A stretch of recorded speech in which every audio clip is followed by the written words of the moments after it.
nom du Père et du Fils et du Saint-Esprit. Amen. Esprit Saint, brûlez encore aujourd'hui le cœur des jeunes, afin que laissant tout poursuivre le Christ, ils découvrent la vraie joie des disciples. Amen. Évangile de Jésus-Christ selon saint Luc. En ce temps-là, Jésus disait à ses disciples, « Je vous le dis, quiconque se sera déclaré pour moi devant les hommes, le Fils de l'homme aussi se déclarera pour lui devant les anges de Dieu.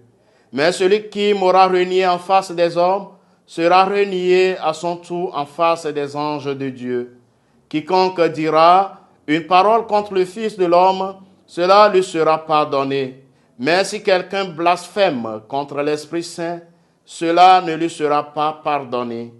Quand on vous traduira devant les gens des synagogues, les magistrats et les autorités, ne vous inquiétez pas de la façon dont vous vous défendrez, ni de ce que vous direz, car l'Esprit Saint vous enseignera à cette heure-là ce qu'il faudra dire. Acclamons la parole de Dieu. Frères et sœurs bien-aimés, en ce samedi 21 octobre 2023, samedi de la 28e semaine du temps ordinaire année A, le Christ nous rappelle que l'appel de Dieu est un choix d'amour, une grâce qu'il nous faut recevoir et accueillir pour entrer dans la bénédiction de Dieu. Si quelqu'un blasphème contre l'Esprit Saint, cela ne lui sera pas pardonné. Voilà une phrase qui interpelle. Saint Jean-Paul II nous l'explique en détail dans l'encyclique Dominum et Vivificatem, au numéro 46.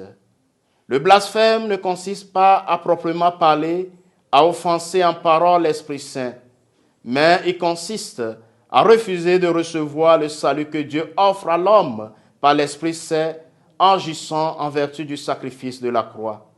Le blasphème contre l'Esprit Saint consiste précisément dans le refus radical de cette rémission dont il est le dispensateur intime et qui présuppose la conversion véritable qu'il opère dans la conscience.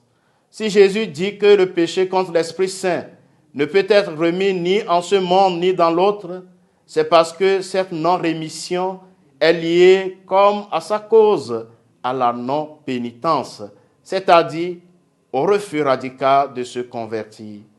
Le blasphème contre l'Esprit Saint est le péché commis par l'homme qui présume et revendique le droit de persévérer dans le mal, dans le péché, quel qu'il soit, et refuse par là même la rédemption.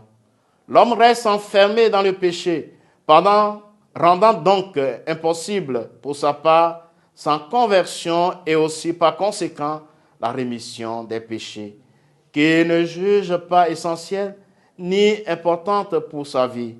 Il y a là une situation de ruine spirituelle, car le blasphème contre l'Esprit Saint ne permet pas à l'homme de sortir de la prison où il s'est lui-même enfermé et de s'ouvrir aux sources divines de la purification des consciences et de la rémission des péchés.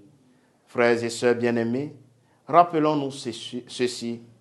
Jamais Dieu ne ferme son cœur à celui ou celle qui se répand et qui prend le chemin du retour vers le Père.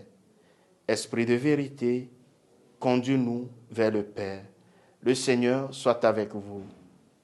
Que Dieu Tout-Puissant vous bénisse, le Père et le Fils et le Saint-Esprit.